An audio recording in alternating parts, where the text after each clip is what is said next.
Hi, this is Stuart Weems and welcome to the Investopoly podcast. My goal is to give you simple, easy to understand strategies, insights and tips to help you master the game of building wealth. And in this episode, I'd like to share with you a recording of a webinar that I did a couple of days ago with Jared McCabe from Wakeland Property Advisory. And during this webinar, I talked about how to proactively, in fact, the 5 steps you need to take to proactively maximize your borrowable equity. Borrowing capacity is a very scarce resource, more scarce than investment assets, and therefore it stands to reason that you need a strategy, a plan, in order to maximize it, and then receive some really good advice to implement that plan. Anyway, this podcast naturally then, as a result of this, is longer than usual, so I apologize for that, but I certainly hope you enjoy listening to the presentation. There are 2 or 3 slides that I referred to during the presentation, and links are on the show notes and of course on the blog on our website. So if you need to look at them, but you probably can get away with just listening to it. Anyway, I hope you enjoy the presentation, and until next week, bye for now. Hi, my name's Stuart Weems and welcome to this presentation this afternoon. I thank you very much for joining us and sharing some of your valuable time. Joining me this afternoon is Jared McCabe from Wakeland Property Advisory. Welcome, Jared. G'day, Stuart. I see you've toned down the shirt colour, not as bright as normal, so thanks for doing that. I need to do that when I'm at home. Yeah, of course. So what I'd like to talk about, I'll spend most of my time talking about this afternoon, is really how you can maximise your borrowable equity and why that is important, and why I, in my view, that is the scarcest asset that you really need to be managing as opposed to investment assets. Of course, as I showed you or talked about when you registered, I've written a new book, and so a lot of the content that I'm talking about today is covered in more detail in that book. And at the end of the presentation, I'll share a code with you that'll allow you to buy the book for $20 and without postage. So maybe something for those that are in Melbourne, they can spend some of their extra time that Dan has found for you to educate yourselves on those matters. There is a Q&A box in Zoom, so please take advantage of that. If you have questions during the presentation, please type them in. We hope to get to questions at the end of the presentation, but if we don't, maybe it's an opportunity for us to have a chat to you outside of the presentation, or selfishly, maybe it'll give me some ideas for some future blogs and articles and so forth. I guess there's a couple of really important warnings that I need to share with you before I get into the content. The first thing is that nothing Jared and I will talk about today should be considered as personal, financial, property or legal advice. Of course, we don't know your circumstances. The stories that we might share or the situations we might talk about are generalizations, of course, and how they may apply to your personal situation or whether they should apply to your personal situation is a question of fact and something that you should go out and get personal advice for. So just a bit of a warning there. And secondly, I'm going to talk about the theme of maximising your borrowing capacity. And of course, that could come across like I'm suggesting everyone go out and borrow as much as they possibly can. And I want to clarify, I want to make absolutely clear that is not the case. That it's very, very, very important that you borrow within your safe capacity. So there's lots of things that you need to think about there. You need to consider change in personal circumstances, so employment and income and so forth. Of course, you need to consider changes, particularly unexpected changes in environmental circumstances. And I guess COVID is a perfect example of that. No one could have predicted what is occurring. I was going to say what has just occurred, but of course that's past tense. What is occurring, and you need to have buffers in place. Secondly, you need to consider interest rates. Of course, interest rates are incredibly low, historically low today, and arguably the variable rate is at its floor. It's not going to get lower. So I guess from a borrowing perspective, in terms of interest rates, the future is only bad news. Interest rates will increase. It's just a question of when, and you really need to consider that. And lastly, you must consider your debt exit strategy. So it's not always prudent to carry the same level of debt when you're working through to and into retirement. So you need to think about how you're going to deal with debt and debt management. So they're the caveats, I guess, in when I talk about borrowing as much as you can or maximising your borrowing capacity. I'm not suggesting you do it without consideration of those matters. In fact, I'm saying you should consider those matters, that they're very important. In my book, I have a quote from a gentleman called Michael Yardney, who's an author and a property investor. And it's stuck in my mind for quite a number of years. I'll read it. He says, real estate investing is a game of finance with some houses thrown in the middle. And to sort of draw on Michael's quote, because it doesn't only apply to property, but certainly investing is a game of finance, not investment assets. And the interesting thing is that people think, investment grade, high quality assets, that's the scarce thing. That's what I need to be focusing my attention on. Now, of course, by definition, an investment grade asset, particularly property, is a scarce asset. Not all property is investment grade property, as Jared and I have spoken about, have banged on about for many, many years.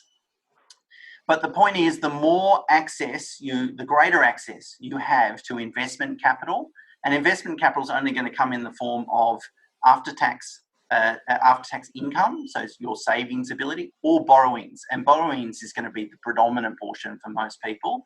So your access to more investment capital means that you have more to invest.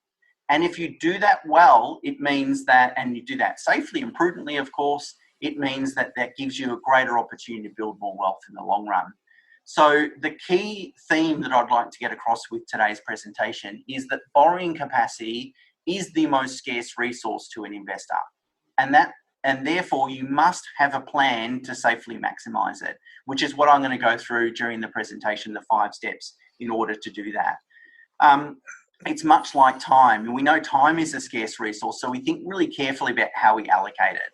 And borrowing capacity is no different. Just because you've borrowed to buy an asset, a property, for example, and that property's income more than pays for the loan repayments, a lot of people erroneously think, oh, that's okay then. It's paying for itself, it's okay. That's not the case. What you need to do is allocate that scarce resource as efficiently as possible. So what return is that property giving you? If it's giving you no capital return and all the return is coming in income, I would argue, and I'm sure Jared would agree, that it's not a good asset. I guess, particularly while Jared's just taken a sip there, a question without notice. Jared, if I won Powerball this week and I had $5 million to invest, how long, and I said to you, Jared, go and invest that $5 million in the property market, but I don't want to make any compromises. I want you to buy the best quality assets. There's no time period. How long do you reckon it would take you to invest that $5 million? To give you a good balanced portfolio and give you diversity across that, probably 6 months. 6 months, yeah, okay. That's good. I'll put Jared on the spot there. I forgot to mention that I was going to ask you the question.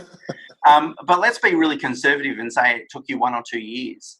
I think that's the point. That's my point, is that there are, if you're diligent, there should be over a period of time enough assets to buy without making any compromises. But the key thing it's going to dictate whether you're able to do that will be borrowing capacity. And so before we get into those 5 steps that I talk about, what I want to do is just talk about present a couple of mathematical fundamentals. And there's no smoke and mirrors here. This is just basic, simple math, but I think it's really important to understand it. And hopefully the technology works now. I'm going to share my screen. The first point that I'd like to make is that it's quality over quantity. And that's probably the case in lots of things in life, but certainly the case when it comes to investing. And whilst I've used property as an example here, you could probably substitute really any investment asset into this table and it will tell you the same thing.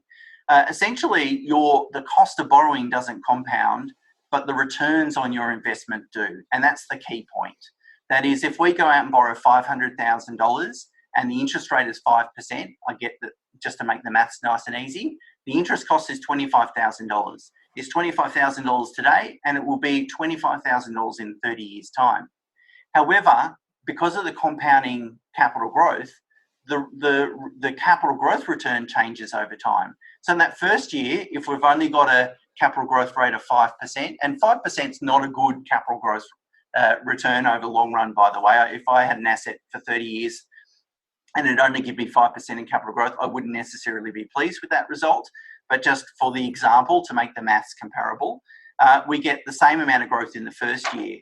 But after 10 years, we've got nearly about $40,000 growth. So our property is increased by $40,000 and we've paid $25,000 in interest. This obviously ignores the rental income that we've received. But then we really get to enjoy the compounding impacts over 20 and 30 years. As you can see, $63,000 of growth in year 20, 2 times interest bill, and hold it for another 10-year period and you've got 4 times your interest bill.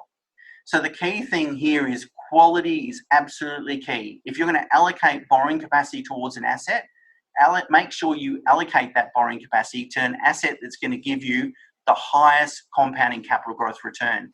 Now, of course, that you're not going to get that each and every year. I'm talking about what is the long-term capital growth rate. The next point I want to share with you is about inflation. Inflation helps you build equity. If I had said to you in 1990, go and borrow $1 million to invest in property, you would have thought I was crazy. Like $1 million in 1990 was a ridiculous amount of money. Now it's still a large loan today, but not nearly as large conceptually as it was in the 90s. And the reason for that is obviously inflation eats away at the purchasing power of money. So column A there shows what a $500,000 loan would be worth in today's dollars over time, in 10, 20 or 30 years time, assuming the inflation rate's 1.5%. Now the inflation rate's slightly lower than that today, but the RBA's mandate is to keep it between 2 and 3%. But I just want to be conservative and say, look, inflation's going to be lower on average over the next 30 years. So as you can see, in 30 years' time, a $500,000 loan in today's dollars is really only about $320,000. So inflation is notionally eating away or repaying your loan for you. But if you look at column B, which is property growth 4.5% above inflation. So if we're assuming inflation is 1.5%, 6% total return. 6%, it's okay, it's not wonderful. Again, you'd probably aim for something higher than that. But as you can see, growth in real terms, the property in today's dollars will be worth nearly $1.8 million in 30 years' time. And you've got yourself $1.5 million equity in today's dollars. So that's why borrowing is such a powerful strategy, because we get to enjoy the compounding nature of growth, and inflation will eventually eat away at our loan balance. So I just wanted to talk or make those points that it's really then about quality, and it's then about allocating your borrowing capacity as efficiently as possible. But if you can take steps to maximize that borrowing capacity, active steps, then the more you have to invest, the more capital you have to invest, and you do that well, obviously the more wealth that you can build. Of course, the borrowing market has changed considerably over the last 10 years. And certainly if I compare back, I started Pro Solution back in 2002. And if I compared to what the mortgage market was like in 2002 to today, it's not even, they're chalk and cheese, right? They're not even comparable. And that's one of the reasons, I'm going to keep a shameless plug, but one of the reasons why I wrote the book, Rules of Lending Game, because things have changed considerably. And really, when I started Pro Solution back in 2002, I would literally be able to contact a bank, say, here's my client, they want to go and buy an investment property. All we want is $750,000. And they'd say, sure, you don't want more? No. Okay, go and do it. Okay, here's the contract of sale. I'll maybe give us a pay slip and we're done. Like, it was very, very loose. It was too loose and it needed to be tightened, but it was completely abundant. And in fact, what I'm talking about today would be completely redundant, would be worthless back in 2002, because it didn't really matter. Borrowing capacity was abundant. But of course, then we've had the Royal Commission. We've had the government over the last somewhere in the last 10 years has brought in credit licensing. I think it was about 5 to 7 years ago, and much, much tighter regulation. And all this focus has been on really two predominant things. Firstly, a borrower's living expenses, and then making sure that banks are including interest rate buffers. So the government was worried that it didn't want Australians over-borrowing while interest rates were low, and then being caught out when interest rates rise. But also there's been tighter scrutiny on what a bank assumes you were spending on a day-to-day basis. And the consequence of that has been much tighter regulation, as well at the same time as a Royal Commission. Obviously, the banks were getting a lot of bad publicity. So the response from the bank has been pretty strong. I mean, it's been very, very strong. But we have to understand that there's a lot of things at play. And one of the things at play is that if I'm sitting in a bank and I'm approving loans, that if I make a mistake, no matter how inconsequential it could be not getting one form signed, if I have any variable component to my remuneration, so a bonus or a performance bonus or something, it's gone. I won't get my bonus. Just one form doesn't get signed, right? So then you've got a situation where people are sitting and approving loans and are just worried about, will this go bad? Will I lose my job? Will I lose my bonus? I'm not prepared to stick my neck out. So then it's not then about what do I think really about this borrower and this application. It's more about I want to preserve my job, which is a reasonable approach to take. But of course, it's not very helpful from a banking perspective.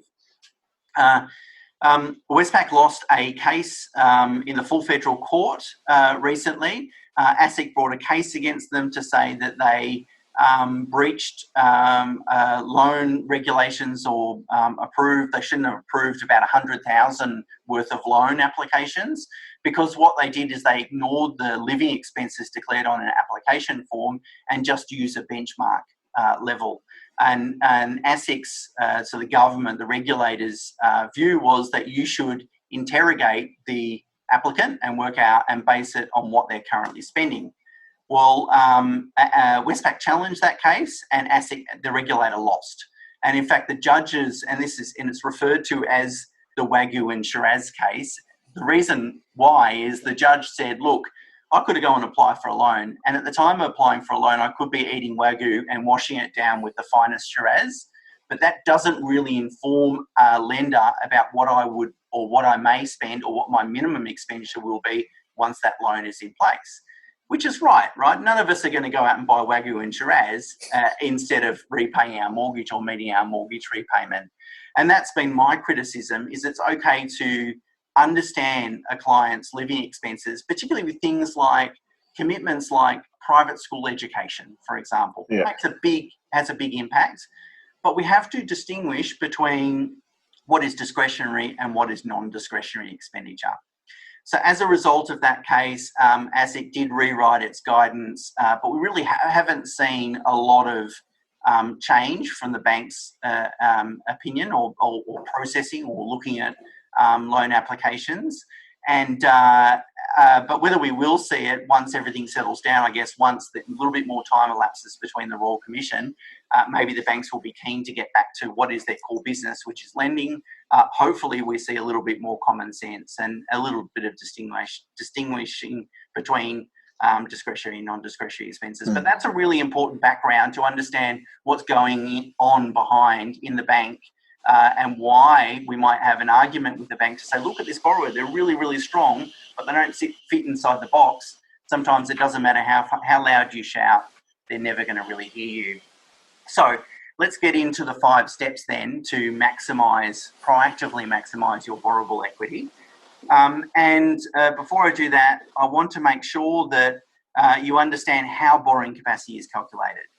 So just very quickly, there's really 3 elements that drive your borrowing capacity.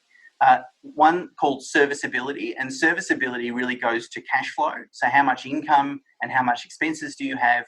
How much do you have left over in order to repay a loan? The second one is security, which is how much security you have to secure that lending. And the third one is creditworthiness. And that creditworthiness all goes to your credit score and how have you behaved with credit in the past and these sorts of things.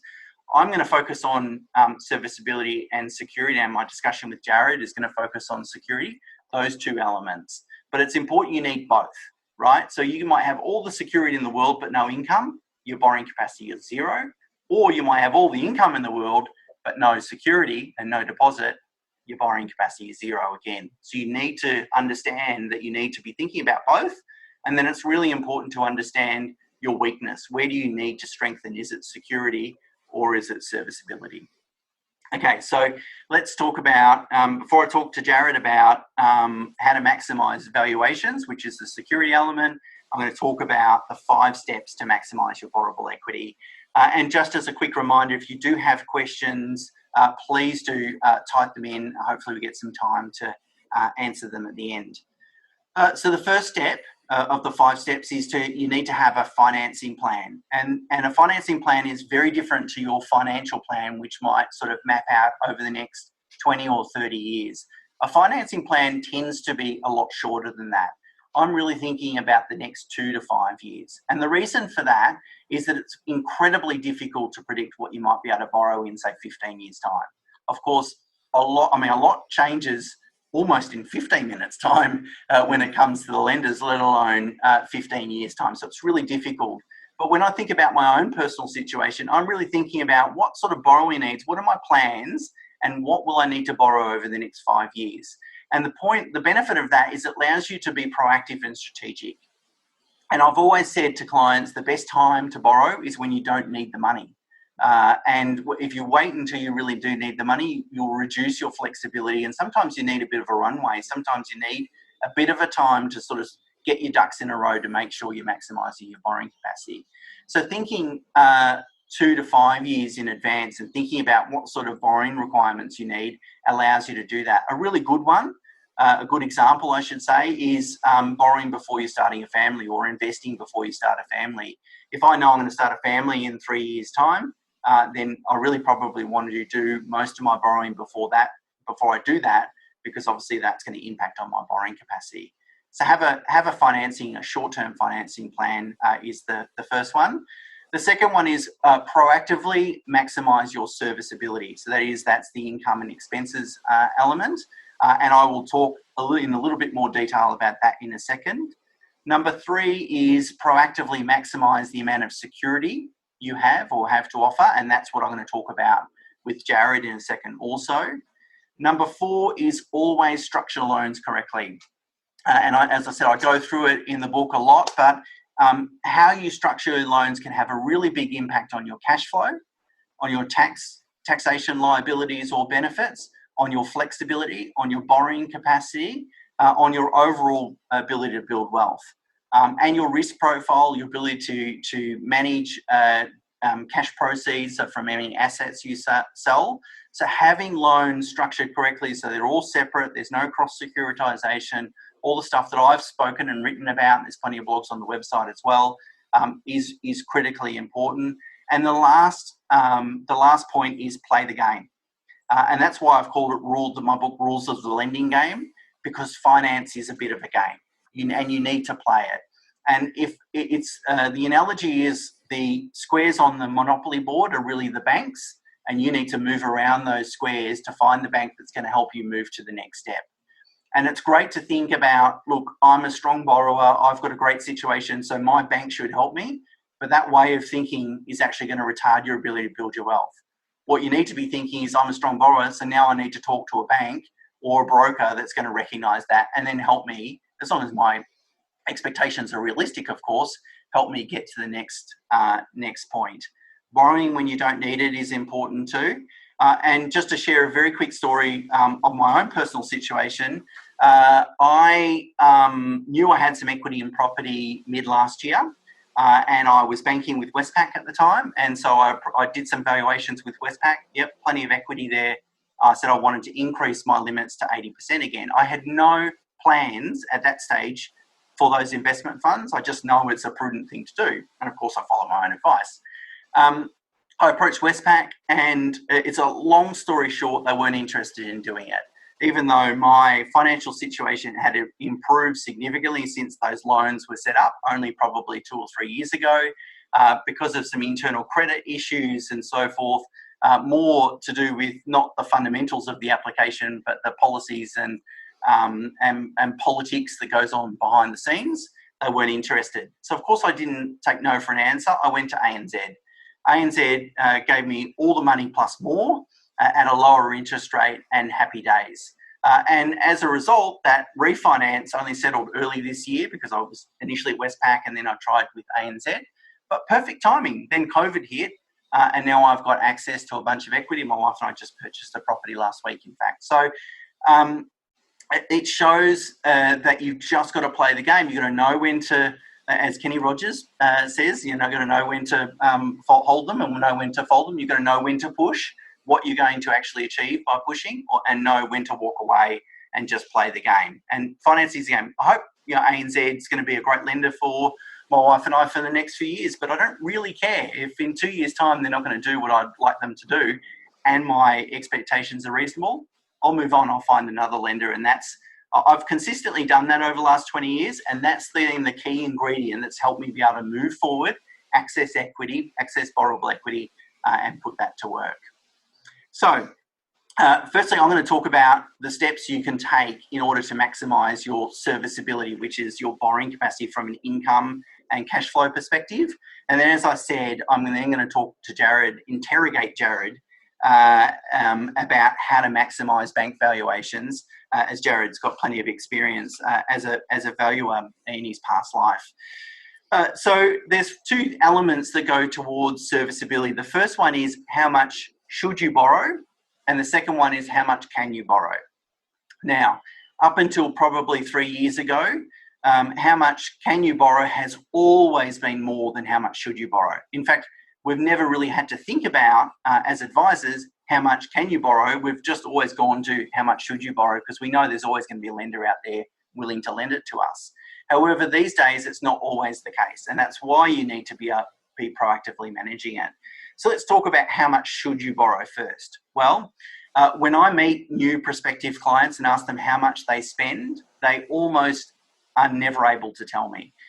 They take a guess, but that guess is almost always incorrect. And sometimes they overestimate and sometimes they underestimate. There's no theme there, but quite often they're incorrect, and materially so. So I would say that you can only manage you can't manage what you don't measure. And measuring your cash flow is critical. Now, that doesn't mean you need to download an app like Pocketbook or run a really complex spreadsheet and monitor every dollar and cent. Most of us aren't interested in doing that, and that would just seem like too much work. That's just not practical for most people. And if you want to do it, that's great.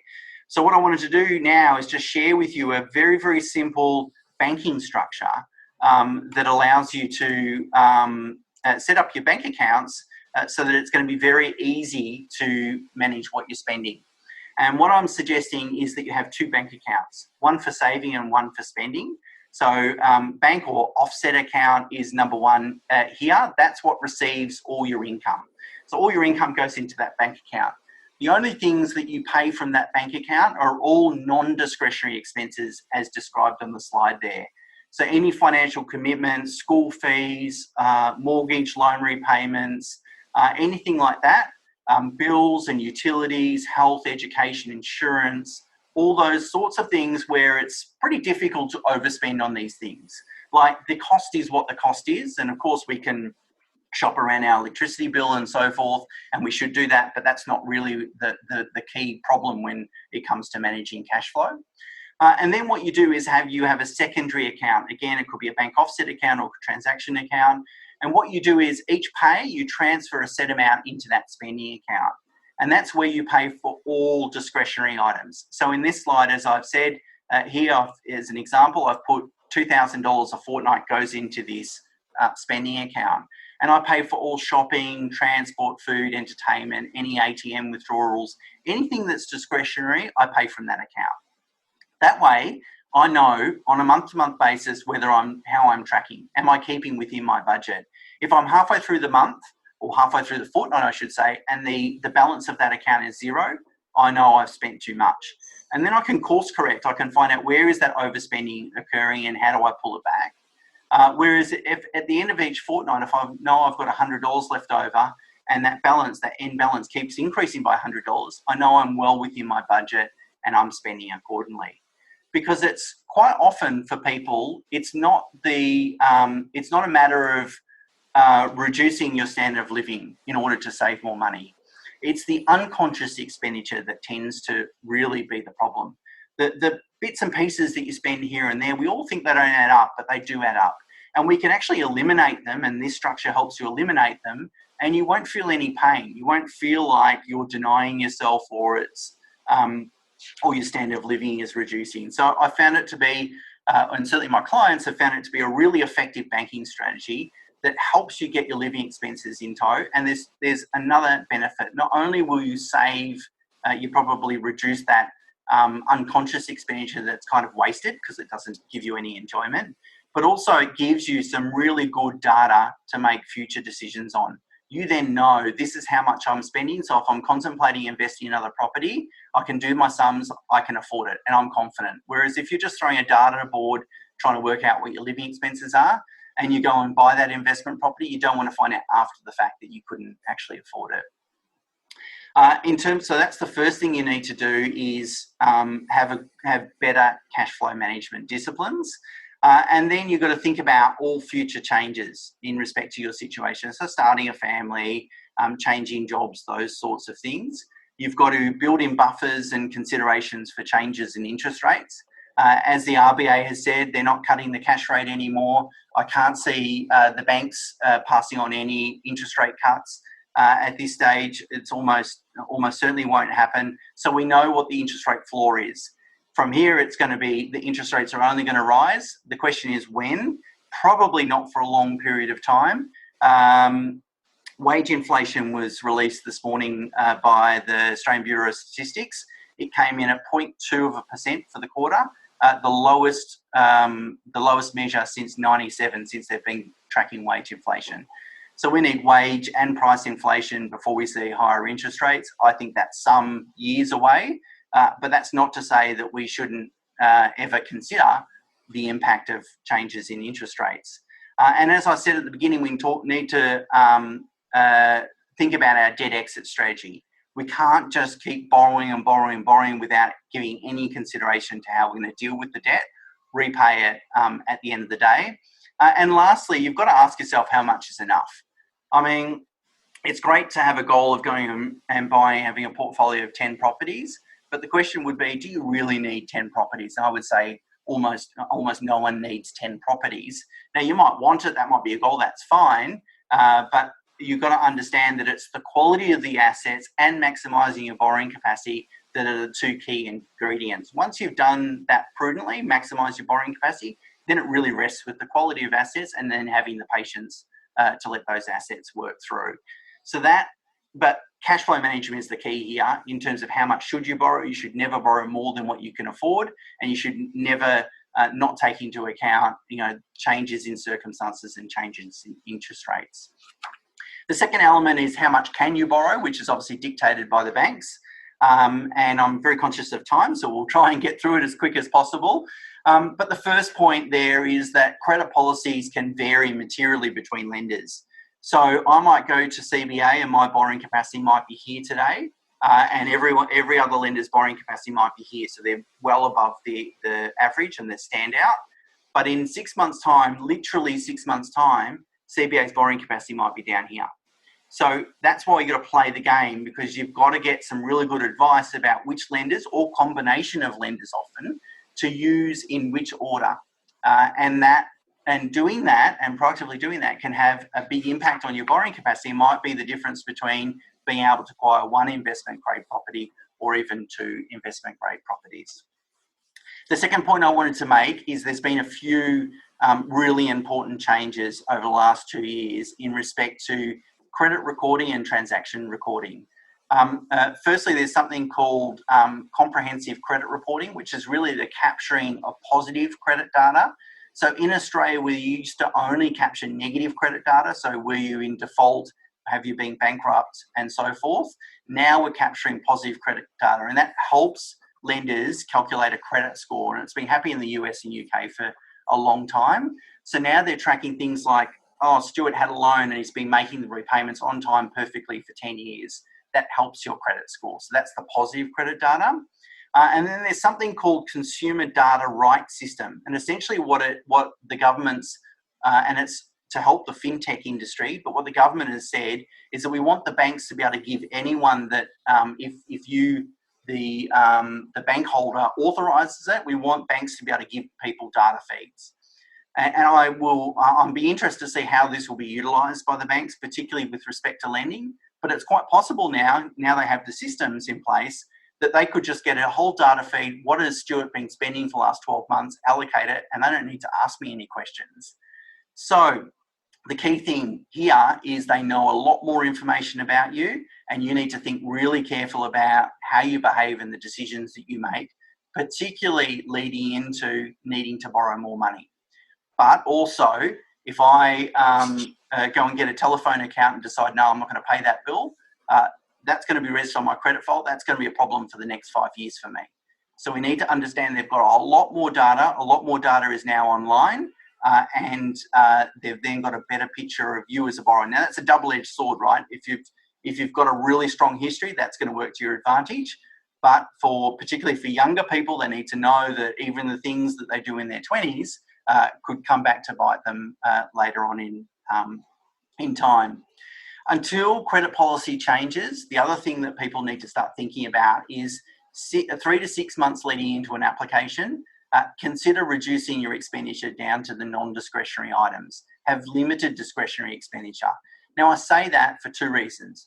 Firstly, it will demonstrate to the bank what your true minimum level of expenses is. You know, if you needed to and you had to, what's the minimum amount that you could spend? So that'll demonstrate that to the bank. And secondly, it'll demonstrate to you, give you confidence about what that looks like as well. And you might do that for 3 months and say, this is not going to work for us. We're not interested in ever having to reduce our lifestyle to this level, or maybe over in a month. And you can adjust your borrowing plans accordingly. So really being tighter in cash flow management and spending decisions leading up to an application is a good idea. Credit cards, finally, have a big impact on borrowing capacity. Banks will include 3 to 5% of your credit limits as a monthly expense. So if you have a lot of credit cards but you never use them, they're actually going to have a negative impact on your borrowing capacity. But by the same token, because of positive credit data now, credit cards can enhance your credit record. So there's no right or wrong here, just it's going to depend on your personal circumstances. Having at least 1 credit card is probably good for your file. Having 100 is probably a bad thing. Okay, so that's really serviceability, which again is about how much should you borrow? Well, that's dependent on your current circumstances, cash flow, and what might happen in the future. And then how much can you borrow? Very much dictated by the banks, but there's some things you and I can do to enhance that. So, of course, that's serviceability. The other element is security, and we need to maximise both of those. And the security element is dictated by the bank's valuation. So when we go and lodge an application, the bank will go and order a valuation from an external valuer provider. 10 years ago, we would know who that valuer is, and we would know who the right valuer was to give the valuation to. That's obviously the one that's going to give us the higher valuation. We could speak to the valuer, so word them up to say this is what the property is and here's some comparable sales, etc., etc. And then we could hassle the valuer when they completed their valuation report if we didn't agree, if the valuation was too low. We can't do any of that now, which is probably prudent lending practice. It's all outsourced, it's all automated. We don't know who's going to do the valuation. It just goes through a system, and we have limited contact with the valuer. So things have changed. But what I wanted to do is, for those of you who don't know, before Jared became a director at Wakem Property Advisory, he used to complete property valuations for many different purposes, including banking. And so I thought it was a great opportunity to fire some questions at Jared, just to learn a little bit more about what people can do, or if there is anything, to maximise their valuations. So Jared, let's start with the first question then, which is maybe you could take us through sort of step by step what's involved in preparing a valuation. So how does it all work? It's probably prudent, again, to talk about what you just mentioned before, Stuart, in that bearing in mind a valuer, their only form, doing a valuation for mortgage purposes is not the only purpose of carrying out a valuation. So there's many different reasons. And so it's really important as a valuer to understand the purpose of the valuation. So in this instance, we're obviously going to focus predominantly on mortgage valuations, but they can be doing them for capital gains tax, for family law, council rates, compulsory acquisition. There's any number of reasons that a valuer is engaged to carry out a sworn valuation. So from their perspective, the first thing is to determine what's the purpose of the valuation. Once you've been given instructions at a high level, basically the next step is to arrange an inspection and carry out a thorough inspection of the property that you're looking at. Then you'll be going back to your office in some circumstances and conducting your investigation, so around building, planning, environmental issues, title issues, those sorts of things. Determine what's the highest and best value of that property. So is it perhaps you look at some of the inner city suburbs around Melbourne and say suburbs like Brunswick, and it might be a light industrial development or building that's being looked at, but potentially it might be more suited as a residential. So what's the highest and best use of that property? What's the best method of valuation to use? So there's any number of ways. Most commonly, particularly for residential, is direct comparison. But then you'll quite often do check methods as well. So whether that's summation, when you get into commercial, industrial, retail, you'll be looking at capitalisation, and you'll also look at discounted cash flows and those sorts of things. So there's a number of ways to look at it, but we're predominantly focusing on residential. Most common is then going to be that direct comparison. So you're looking at other sales that have occurred of similar type properties in the marketplace. Obviously, apply that once you've determined what your most relevant sales are. Apply that methodology, do your checks, and come up with your figure. Now, valuers are required typically to put a specific figure. More often than not, though, there is going to be a range that they'll be thinking in. And when it's for mortgage purposes, most of the time they've got to look at it not as an aspirational figure, so what you might like to get as an end point, but what they think the bank is going to be able to sell that property for, should they need to do that that day. So it's not what you would love to think your property's worth, it's what the bank is likely to be able to sell it for. So it's typically, if you're looking at a range, it's more likely going to be at the lower end of that, because that's where you're going to be able to get the particularly if there's not a contract of sale on it, it's just a refinance job. That's what I'm comfortable with. If there's a contract price on it, most valuers will do their best to try and get towards that figure unless they feel very uncomfortable around it. Yeah, great. And so when you're looking at comparable sales in order to get an indication of the value of the subject property, how many comparable sales do you tend to need, and what proximity in terms of time? So this is where, and this probably comes into around, I think another thing we're going to have a discussion around is mistakes that can be quite commonly made, because there are some requirements that get put in place by financial institutions around what they need, which can sometimes skew the valuation and not necessarily make it the easiest to use the most relevant sales. Even though people would say, well, it's particularly in metropolitan areas, there should be plenty of sales for this type of property. They're not always as easy to come by. So my understanding, and again, things obviously change quite a bit, and I haven't been a valuer for well over 10 years now, but that you need to have at least 3. Most valuers will look at more than that, but you'll need to have at least 3. They need to be within a certain period of time, whether that be 3 to 6 months of the date of valuation.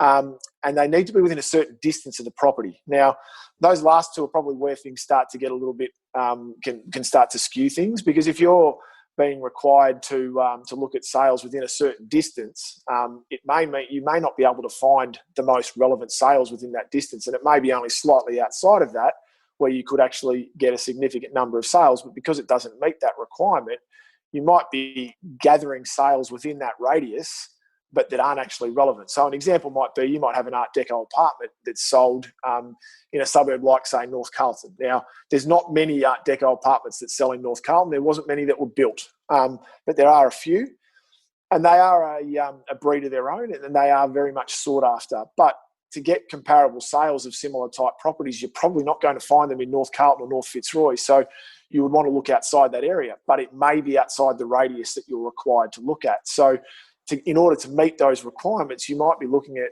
potentially inappropriate sales that if you could expand the radius, you might find some more relevant ones.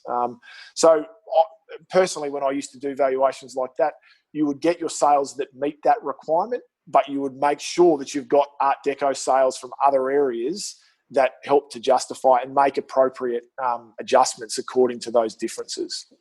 But could staying within those parameters, could it potentially, like if you're doing a valuation of a property and you think it's worth 500,000, but the comparable sales that in that very finite period area of distance only supports 450, even though you intuitively think it's 500. Is that a potential perverse outcome of those requirements? Well, it could be, but you're not bound by. You can interpret those sales as a valuer how you want to interpret them. So if those sales within that certain radius dictate that your property is worth that, then perhaps it is. But if they're not comparable for other reasons, then you need to make the appropriate allowances. Now, whether that, again, using the Art Deco analogy, whether it's a 1970s apartment, which perhaps isn't exactly as sought after, and that sells for 450 using your numbers, well, then you're going to say, well, I've got an Art Deco, which is a better style of property, has more period features, and is going to be more highly sought after. So therefore, that's an inferior apartment I can justify putting a higher figure on. But you would want to have other Art Deco sales of other areas around there to make that appropriate adjustment. Our mutual colleague, like Paul Newton, once said to me, Stuart, all valuers are idiots. They wouldn't know a good investment property if it hit them in the head. And he still employed me. Yeah, something along those lines, or probably a little bit more colourful than that. But so can that come into play too, Jared? Like if I'm a valuer and I don't really understand property from an investment perspective, and I've got two relatively comparable properties, but one has an impaired floor plan, for example, that greatly impairs the property, will a valuer be able to pick up those nuances, or should they, and will they? They should, they won't always. There's and even things such as positions in block, again, using apartment, the key features of that, not all valuers will probably pick up on that. I mean, anyone can see that a view is going to make a big difference, and so a valuer will certainly pick up on that. But when you get more of a nuanced perspective around outlook aspect of surrounding areas, I don't think that's always necessarily as recognised as perhaps it should be. Is there anything that us as investors can do that are going to maximise our valuation outcomes? And I guess that's in terms of also anything we can do in advance of ordering a valuation, and I guess maybe even timing. When the valuer comes out, Stuart, don't follow the lead of Daryl John Kerrigan in The Castle and follow him around pointing out all the negatives, asking him what he knows about lead. I do love that movie, and it's probably one of the only times where a valuer comes out looking as though the client... But it's interesting. I mean, I know from a lot of times as a valuer, you used to get a lot of people walking around. There's no point in pointing out things that are quite clear. So, but the way you can benefit and you can help the valuer is to point out things that are of great benefit, but that they can't see. So, for instance, if you've had a property re-stumped, rewired, replumbed, a valuer's not going to see that. You can't walk through a house and see those sorts of things. So pointing out those sorts of things is very valuable. Telling someone that you've just had a new light fitting put in is not going to be of any benefit. And you'd be surprised how often those sorts of things happen. So, and it's understandable because the hardest property to value, and even as an expert, you say the same thing, is your own. You look through it through rose-coloured glasses. And so no matter what the valuer says, you're still going to think that your property is better. And it's just human nature. So, but helping a valuer to understand the benefits of that property that they may not be able to physically see is certainly of great benefit. The other thing to bear in mind too is when the valuer's coming out, don't have incomplete elements to the property still to do. So things like, say, a half-finished deck or a carport that's only just got certain parts done. Things like that, extensions, you'd be surprised how often that's the case. And what a valuer is going to do, I mean, you could say to them, oh, this is going to be finished in 2 weeks' time. the valuer is valuing the property at the date of inspection, not in 2 weeks' time. So if there's outstanding works that need to be completed, he's going to make, or she is going to make deductions in order to complete those works, because the valuer can't take your word that it's going to be done in 2 weeks' time. Because the amount of times when I was valuing that, you'd hear that told, and then you'd get asked to go out and value that same property 12 months later, and it would look exactly the same. So you are valuing it at the date of inspection, unless, and in some circumstances, you do get instructed to value at the date of inspection, but on completion of proposed works. And that might be extensions, renovations, or a total new build. So a valuer will get instructions to do that from time to time, but most of the time it's value the property as it is. Yeah. Okay. And what about people that go and meet the valuer at the property? I mean, how often did that happen when you were doing valuations? And is it helpful? I mean, I take your point about pointing out things that aren't so obvious or visually obvious. So, but apart from that, is it worthwhile doing? No, not necessarily. No, not unless there's something that's really that really needs to be pointed out. So if you're getting your investment property valued and it's an apartment, or it's a little single-fronted cottage or terrace, or it's a villa unit somewhere, or whatever it might be, there's no need for you to go out and walk around with the valuer. If you've got something that's a little bit more perhaps unusual, and you might feel as though you need to add something to it, then perhaps that might be worth doing. But more often than not, no. Yeah, okay. And what about tracking? So if the comparable sales are going to be a compelling element, then it seems to me logically that maybe tracking comparable sales within that finite distance that are comparable, and then if a few occur, say 3 or more occur that support a higher valuation, I guess strategically then would be a great time to go and order a valuation. Yeah, and again, that's and I know you and I do these webinars quite regularly, and it's something that you've always said around getting your finance organised and getting your equity ready to go when you don't need it. And part of that can be around when there's been a number of solid sales at a particular time that shows that your property is worth a lot more, and all of a sudden you do have that, because things can change, and particularly in certain areas around Melbourne.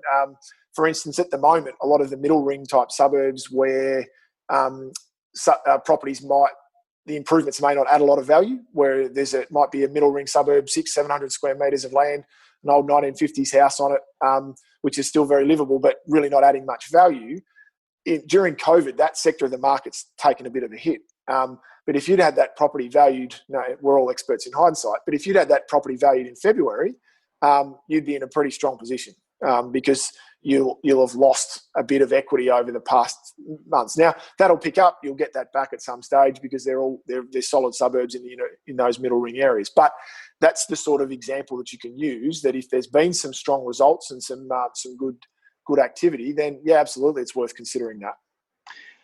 Last question, Jared. In terms of challenging valuations, which I know sometimes we have done in our business. Mm-hmm. Not often successfully, only probably when the valuation was terrible. But how many valuation reports, just anecdotally, did you change after a challenge? I'd need to have some pretty good reason to do it, and that's not from an ego perspective, although I'm sure there's some around that it would be, absolutely. But you've basically, if you're going to do it, you've got to give the valuer something that they didn't know about. And I think from what you tell me, because I haven't had to go through the side of challenging it, it's usually, as you said, the broker or the bank that will do that. But my understanding is that you've got to provide them with new information. Now, if they've put the 3 sales that you thought justified your property being worth X into that report, but they've said that they're better than your property, and you disagree with that, well, then it's just, you're going to need to order a new valuation, because the valuer is not going to change his interpretation of those sales. You've got to be able to introduce sales that they haven't perhaps considered, or perhaps give them other information. So were they aware of the planning permit that you had on your property that enabled it to have 3 townhouses constructed? And there's no mention of that in the report. Here, Mr. or Mrs. Valuer, here's my planning permit. I'm allowed to construct 3 townhouses on this site. It increases the value of my property. So they can consider that. That's new information. So I've certainly found, and maybe the ones that we've done, where I think you've come back to me, or team members from Pro Solution have come back to me, where we've challenged things that we have been able to, and certainly have had them overturned. But you do have to have that new information to be able to do that. And if you've got that, I've generally found that they're open to the discussion, having that. But you do have to have that info. Yeah, good.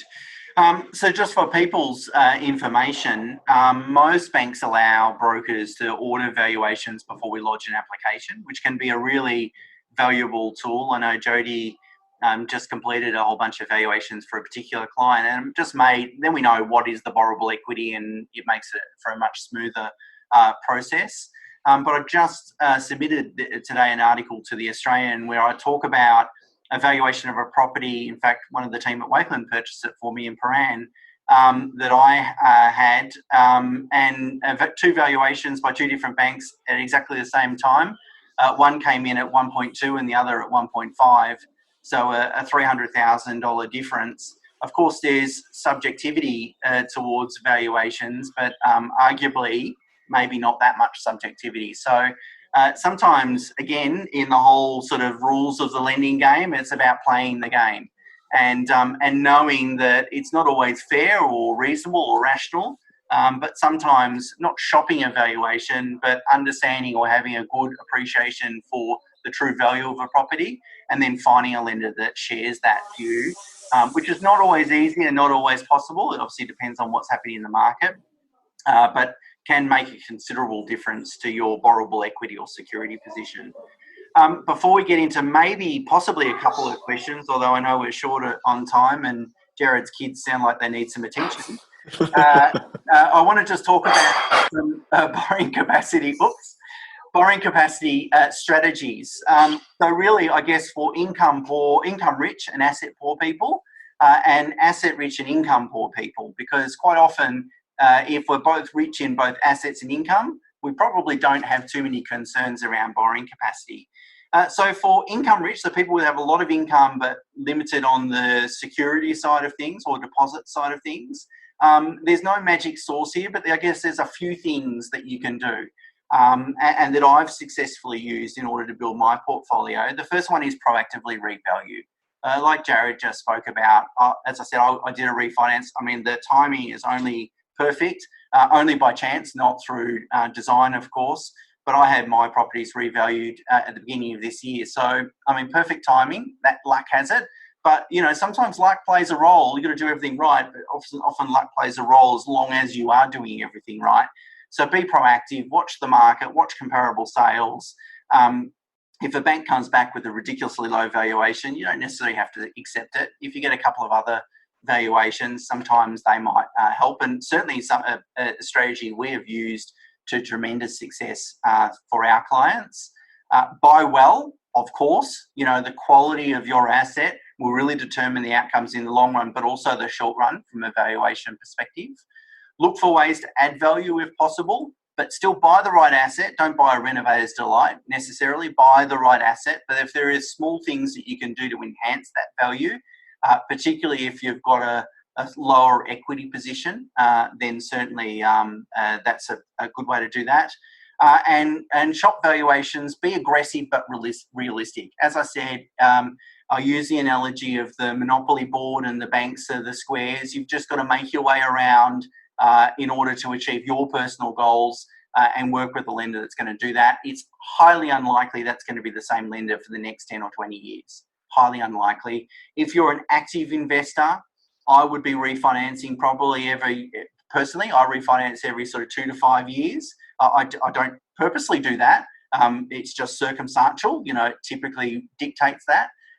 If you've already got your assets and you're not an active investor, you're not actively adding to that, then you probably don't need to refinance nearly as often as that. So that's if you're income rich and asset poor. If you're asset rich but income poor, then really borrowing's as a strategy not really going to help you, because borrowing as a strategy, what its key is to build your asset base. So it very much suits people that have a lot of income but fewer assets. If you're already asset rich, then borrowing capacity's probably not necessarily going to help you. The only thing, if you've got a smaller income and a smaller amount of equity, then it's really just about managing cash flow effectively, and then potentially leapfrogging properties. So if your borrowing capacity only extends to a certain limit, buy really well, improve that property, buy it as a short-term prospect. It's a high-risk strategy. Renovate that asset, for example, sell it, move on, pull that equity out, put it into another property. Look, you'll pay potentially a lot of capital gains tax. You'll pay a lot of stamp duty along the way, but it can be a really successful property if you do it over a number of years, a strategy, I should say, if you do it over a number of years to build your asset base. If you're asset rich but income poor, then look for investments that have internal gearing. So some property trusts, and there's some exchange traded funds, for example, that allow you to do that. In a second, I'm going to give you, in very short time, I'm going to give you a code for the book. I know we're almost bang on, Jared, but are there a couple of questions maybe we can potentially take? Yeah, there was one, Stuart, at the start. In the chart, inflation eats away at debt. Is the property value also based on today's dollars in order to ensure a like-for-like comparison? Yeah, great question. So in column A, I've essentially said property grows at 4.5% plus inflation. So what I've assumed is the nominal rate of growth is 6% and the real rate of growth is 4.5%. So we're comparing like with like. Both those figures on the page, both the loan and the property value figure is in today's dollars. Okay, there's one more here. I already have a line of credit equity access loan with a bank, which still has a reasonable balance associated with it.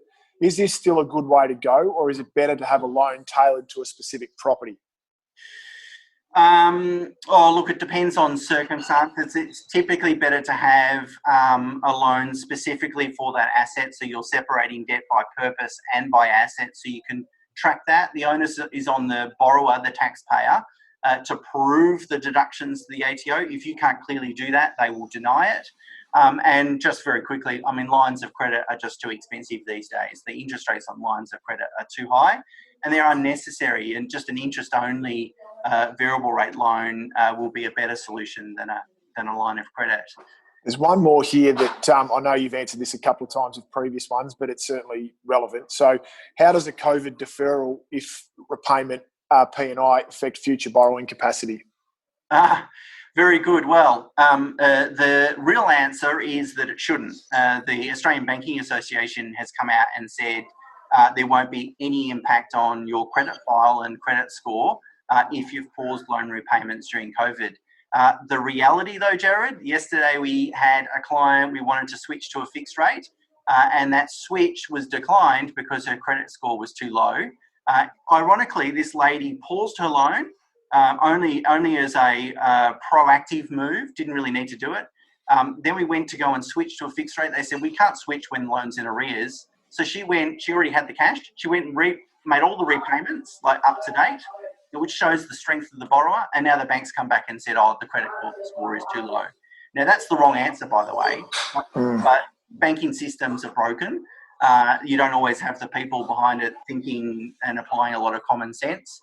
So the answer is it shouldn't, but our experience as recently as yesterday is suggesting it might. Now we'll work through that, we'll get that dealt with, but people need to be aware of it. All right, so I see we're after 1:30 as well, Jared. We've used up more than our fair share of time. Firstly, I'd like to obviously thank everyone for spending the time with us. And also what I'd like to do is offer a discount code as I promised. So certainly you can buy a copy of Rules of the Lending Game, $20. We'll pay for the postage if it's in Australia, of course. So to take advantage of that discount, just go to that URL, the prosolution.com/save. That'll take you to the specific page. And then you'll need a discount code, which is also save or lowercase.